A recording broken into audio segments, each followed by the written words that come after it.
السلام علیکم ورحمۃ اللہ وبرکاتہ.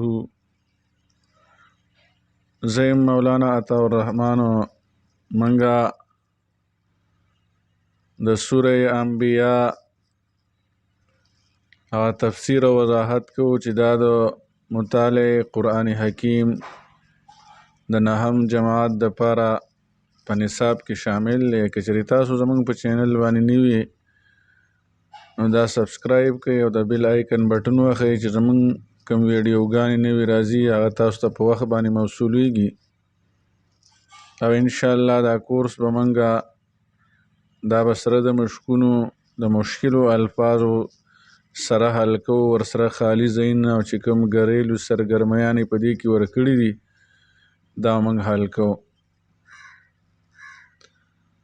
اعوذ بالله من الشیطان الرجیم. بسم الله الرحمن الرحیم. قل من یکلؤکم باللیل والنهار من الرحمن. ورتوی پیغمبر علیہ السلام قل ورتوی من یکلؤکم سوک بس سوک حفاظت کوي ستاسو باللیل د شپې والنهار او د ورځې من الرحمن د الله پاک نه د الله د عذاب نه ستاسو به څوک حفاظت وکړي چې د الله عذاب راځي که د شپې او ورځې که د ورځې. دا بوتان چې تاسو عبادت کوئ دا خو تاسو بچ کولی نه شي. بل هم بلکې دوی عن ذکر ربهم د یاد د خپل رب نه معرضون اعراض کوونکي دي. دوی د الله د یاد نه اعراض کوي، مخ ته اړوي، د الله یاد نه کوي. چې الله یادولې نو بوتانو ته به سجدي او عبادت پې نه کول. دارنګې تکلیف او مصیبت وخت کې به هغه نه راغوښتل. اوس دا بوتانو حال څنګه دی؟ دوی په خپله باندې محتاج دي، دوی څنګه دی به حفاظت وکړي. ام لهم آلهة آیا شته دوی دپاره خدایان تمنعهم چې منع به کړي دوی موږ لره من دوننا ما سوا د دې نه. دوی دپاره داسې خدایان شته دی او بوتان چې دوی عبادتونه کوي چې دوی به د دې حفاظت وکړي زموږ نه علاوه، بلکې د هغه د دې حفاظت څه کې هغه د خپل ځان حفاظت په خپله باندې هم نشي کولی. مثال په طور باندې څوک راولګي او دا بوتان په تبر باندې وخي لکه ابراهیم علیه السلام وخل، نو دوی کله تپوس وکړه خپل ځان. یا دې باندې سپی راشي او میتیازې پې کوي. دارنګې دا وروسته یو صورت دی سوره عنکبوت، هغې کې د مچو دغه ذکر کړی مثال و ان یسلبهم الذباب شیئا لا یستنقذوه. که دې نه مچ یو څیز وتښتوي نو دوی د هغه نه مچ نه خپل څیز نشي راخلاصولی، نو دوی به بل چا څه حفاظت وکړي. ام لهم آلهة آیا شته دوی دپاره خدایان تمنعهم من دوننا چې دوی لره به حفاظت وکړي زموږ نه علاوه. لا یستطیعون نصر انفسهم دی طاقت نه لري د مدد د خپلو ځانونو. ولا هم منا یصحبون او نه به وي دوی سره زموږ مدد، زموږ امداد به هم دوی سره نه وي. ولا هم او نه به وي دوی منا له طرف زموږ نه یصحبون چې دوی سره مدد وشي. بل متعنا هؤلاء دې ته واضح دلایل رالل او بیا هم دوی سرکشه دي. څه دا سرکشي د څه وجې نه، بلکې دې ته موږ د ژوند چې کوم ارام اسباب دي، عیش و عشرت دی، مال و دولت دی، دا ټول موږ دوی ته ورکړل، نو د هغې په وجه باندې دوی سرکشه شو. بل متعنا هؤلاء بلکې موږ پیدا ورکړه دوی ته و آباءهم او پلارانو د دوی ته حتی تر دې پورې طال علیهم العمر چې اوږده شو دوی باندې عمر یعنې زمانه، عمر پې اوږد شو، ډیر عمر تیر شو چې دوی ته عیش و عشرت دا ټول سامان دا ورکړی شوی دی. پوش په پوش باندې دوی په ښه ژوند کړي. دی ډېر وخوړل، د دې وجې نه دوی هغه په تکبر کې رالل او دارنګې غفلت کې رالل. ټول منبهات تشریعیه او تکوینیه دوی ته مخامخ شو، خو دوی د غفلت نه راویښ نه کړل. شریعت ورته بیان شو. دارنګې دنیا کې دوی ولیدل چې موږ ورو په ښکته باندې روانې، خو دوی بیا هم ونه منل. حتی تر دې پورې طال علیهم العمر چې تیر شه دوی باندې ډېر عمر. افلا یرون آیا دوی نه ویني انا نأتی الارض چې څرنګې راځو موږ دې ځمکې ته ننقصها موږ یې کمو من اطرافها د طرفونو نه. دوی دې ته ګوري نه چې الله جل شانه اسلامي فتوحات شروع کړي، مسلمانانو ته الله فتح ورکړي. د هغې په وجه باندې د دوی چې کوم ځایونه دي هغه مسلمانان فتح کوي، نو دوی بیا هم ایمان نه راوړي. افهم الغالبون آیا دوی غالب دي؟ دوی غالب نه دي بلکې نبی کریم صلی الله علیه وسلم او دارنګې مسلمانان غالب دي. قل ورته پیغمبر علیه السلام انما انذرکم یقینا زه یروم تاسو لره بالوحی د وحی په ذریعې باندې. الله پاک ما ته حکم کوي چې دوی ته دعوت ورکړه او زه تاسو د وحی په ذریعې باندې د الله جل شانه د عذاب نه یروم. نو دا دعوت الی الحق او دا انذار تاسو لپاره کافي دی چې تاسو ایمان راوړئ که نه. خو دوی بیا هم کاڼه دي، دا اوري نه زما دعوت اوري نه. ولا یسمع الصم الدعاء او ناوري کونو آواز لرا اذا ما ینذرون کله چې دوی یرولی شي. کله دوی یرولی شي، دی خبرداره کولی شي، دی ځان کوڼ کړی دی، نو کوڼ سړی خو آواز به یې نه اوري. او چې لا کوڼ نه یو ځان کوڼ کړي نو بس بیا خو یې بلکل نشي اورېدی. هغه اوده انساني هغه ته چې آواز وکړي خو به راپاڅېږي، او چې ځان یې په زور اوده کړی نو هغه بلکل نه راپاڅي.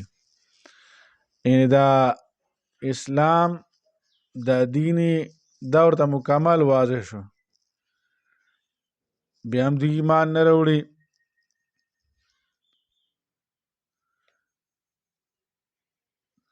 ولئن مستهم کچرې ورسېږي دوی ته نفحة من عذاب ربک یو هوا یو فوکې د عذاب د رب سته. لیقولن نو بیا خامخا دوی وایي یا ویلنا افسوس موږ دپاره انا کنا ظالمین یقینا موږ خو ظالمانی. نو دوی نه بیا هغه ټول چې کوم د دې سرکشي ده او بهادري خپله ذکر کوله نو هغه ټوله ترې لاړ شي، ختمه شي. بس صرف دا چغې بیا وایي چې موږ خو ظالمانی. او په کار دا وه چې دوی د الله جل شانه دین طرف ته راغلی وی، د الله پاک وحدانیت طرف ته راغلی وی. خو په ځای دی چې دوی د الله وحدانیت ته راشي، د الله عذاب ته لرې شي، دوی بیا هغه سرکشیانې شروع کړي. ونضع الموازین القسط لیوم القیامت موږ به کیږدو وزنونه د انصاف په ورځ د قیامت باندې. وزن د اعمالو به کیږي. دلته موازین دی، موازین ذکر کړی دی. موازین دا جمع د میزان ده، تلې ته وایي. نو یا دا به ډېرې تلې وي، د منځونو دپاره به ځان له تلې، د حج دپاره به چې کوم حجیان یې هغې دپاره به ځان له تلې، یا خو دا تلې ډېرې دي. او یا دا قول دی په دې کې چې دا تله به یوی، تله به یوی، خو چونکې دې کې دا څیزونه ډېر تللی شي نو دې وجې نه دا موازین ذکر کړو. منځونه به پکې تللی شي ځان له، حجونه، روژې، زکاتونه، صدقات، دارنګې نور چې کوم ګناهونه چا کړي، حسد، بغض، کینه، دا ټول به دا ځان له تله کې هغه تللی شي. او دا بر انصافي. سلمان رضی الله روایت نبی علیہ السلام فرمای چې دا قیامت په ورځ باندې چې کوم د اعمال تللی شي په تله باندې دا به دومره غټي چې دا به ځمکې و اسمانونه لوی دا به کې ټوله راځي. انس رضی الله عنه فرمای نبی علیہ السلام فرمایي دی باندې یو فرشته مقرر ده او دغه فرشته به هر یو انسان دی تلې لراولي چا نیک اعمال هغه سیوا شو نو به اعلان وکړي دا فرشته او دا به ټول اهل محشر اوري چې دا پلان کې کامیاب شو. او کم یو کس هغه ګناهګارو شقي او محروم و دغه د بد اعمال سیوا شو نو هغه فرشته به اعلان وکړي دا محرومه شو بدبخته شو. دارنګې حضرت عایشه رضی الله عنها فرمایي نبی علیہ الصلوۃ والسلام نه تاسو وکړو چې دا انسانان به د قیامت په ورځ باندې د خپل خلکو په کار راځي کنه به راځي تاسو به کولای شي او کنه به شي کولای. نو نبی علیہ السلام ورته فرمایل درې ځینې داسې دي چې پای کې به یو بل ورته یاد نه او نورو کې ورته یاري. یو را چې کله د اعمالو طول کیږي دی وخت کې بیا رشتې مشتې ختمي خپل دوستان به ختمي یو بل ته به چاته به اوزګار نه بس خپل غام کې به پروت وي. او دویم دی چې کله را عمل نامې والوزي نو پته نه لګي چې دا موږ ته په ښي لاس ملاوي که په ګس لاس ملاویږي. دا وخت کې به هر یو انسان په خپلو خولو کې ډوبي او هر یو انسان سره خپل ځان غمي. دی وخت کې به خپل رشتہ دار خپل دوستان خپل اولاد دا وغیره دا به یاد نه.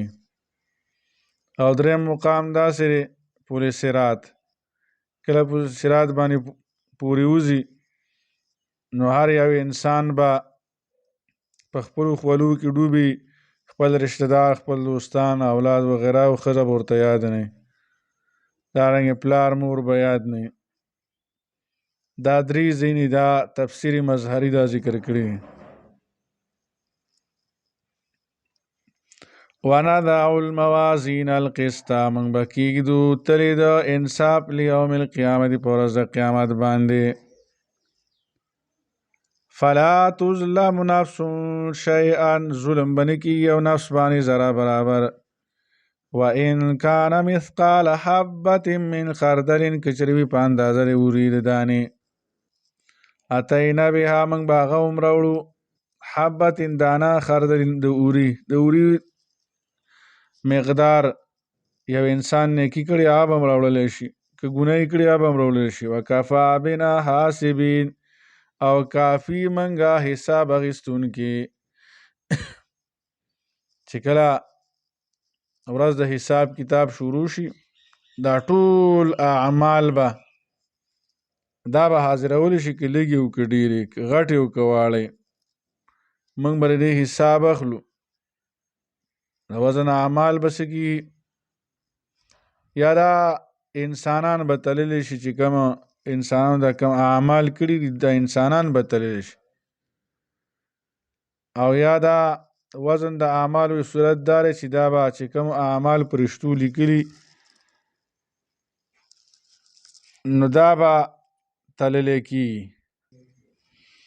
لکه حدیث د بېطاقه دی چې کومه هغه بېطاقه راوړلی شي او هغې باندې لا اله الا الله لیکلی شوي کاغذ راوړلی شي نو هغه به یې ټولو باندې درانه شي نو یا به دا هغه اعمال هغه لیکلی شي چې کوم اعمال فرشتو لیکلي. ولقد آتینا موسی وهارون الفرقان په تحقیق سره موږ ورکړی موسی علیه السلام ته او هارون علیه السلام ته فرقان او دارنګې ضیا او ذکر دا درې وړه صفتونه د تورات دپاره راوړي. فرقان ویل چې د حق او د باطل ترمنځ جدایي راوستل او زړونو ته رڼا او ضیا ورکول او دارنګ د خلکو لپاره نصیحت دی، هدایت ذریعه ده تورات. دا درې وړه صفتونه د دې لپاره راوړل. دارنګ هر یو کتاب دا شان دی چې کوم آسماني کتابونه دي د هغې لپاره مستقل صفات دي. حضرت موسی علیه السلام د فرعون په کور کې پرورش واخیستو او دارنګې الله جل شانه فرعون ذلیل کړو، لښکر یې ورپسې کړ، موسی علیه السلام تعقب پسې هغه ته الله پاک نجات ورکړ، حضرت موسی علیه السلام ته فرعون غرق شو. نو دا درې وړه صفات دا تورات کې موجودو او چا نصیحت سره په ژوند کې څوک چېرته اخلي. په تحقیق سره ورکړی موږ موسی علیه السلام ته او هارون علیه السلام ته فرقان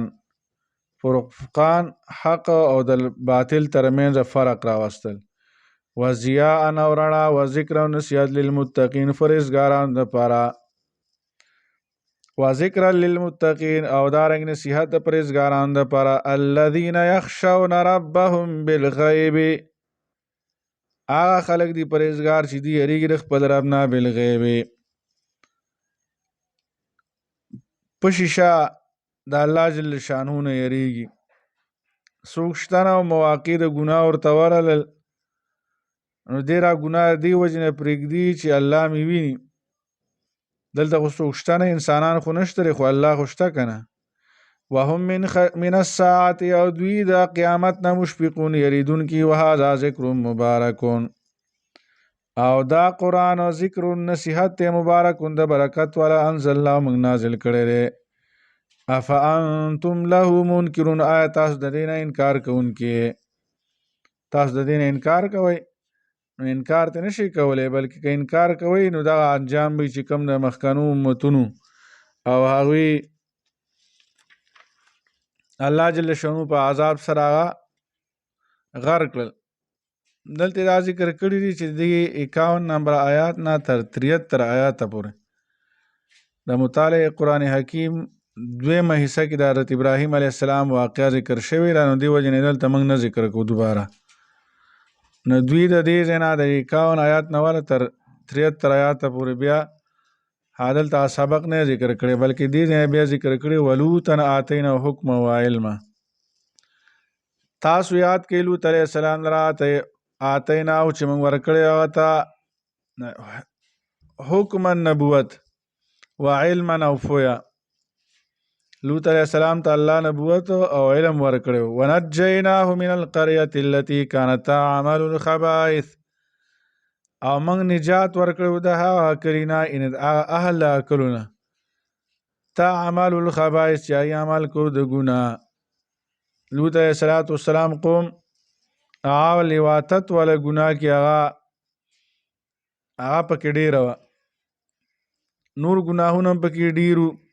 دا خلک د دې سعادتو شراب به څښل، ګانا بجانا.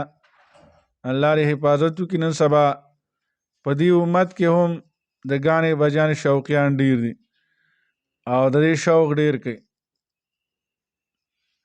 نو ګانا بجانا د لوط علیه السلام قوم کې ډېرو. دارنګې ګیره وړه کول، غټ غټ بریتان پرېښودل، برید پرېښودل، کبوتر بازي، کوترې ساتل، کوترې الوزول، د دې شوق هم ډېرو. بل لارې چې څوک به په لاره باندې روان و هغه به په شاره کاڼي باندې ویشتو یا بره به ورته ناست و کاڼي باندې ویشتو، ځان به پرې ناغرضه کړو. لکه نن سبا زمانه کې دا ډېر دي، دې امت کې هم دا خبرې ډېرې دي. دارنګې شپیلي وال بس چې کله د هغې بس هسې به شپیلي وایي، لکه زموږ به مشاهده کې او تجربه کې ده چې دا خلک دغه شان لګي شپیلي وخي هسې بیسه د ریخمو کاپړې اچول. دا اسحاق رحمه الله، اسحاق ابن بشر، دارنګ خطیب ابن عساکر دا ذکر کړي دي په روح المانی کې. ولوطا آتیناه حکما و علما، موږ اولاد کې لوط علیه السلام چې موږ ورکړو هغه ته نبوت او علم. ونجیناه من القریة التي كانت تعمل الخبائث، موږ نجات ورکړی د هغه کلي نه چې دوی به عمل کوو بد.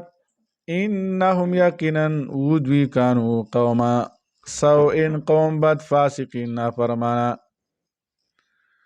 وادخلناه فی رحمتنا موږ داخل کړو دی په خپل رحمت کې انه من الصالحین یقینا د کان لوط علیہ السلام د لوط علیہ السلام قوم ته الله نجات ورکړو نه دا کلی چې دا او د علاقه دا صدوم او دې سره نور کلیو چې د لوط علیہ السلام د امتیان پکې دا ځای کې هغه اوسېدل او حضرت جبرئیل علیہ السلام دا الټه کړیو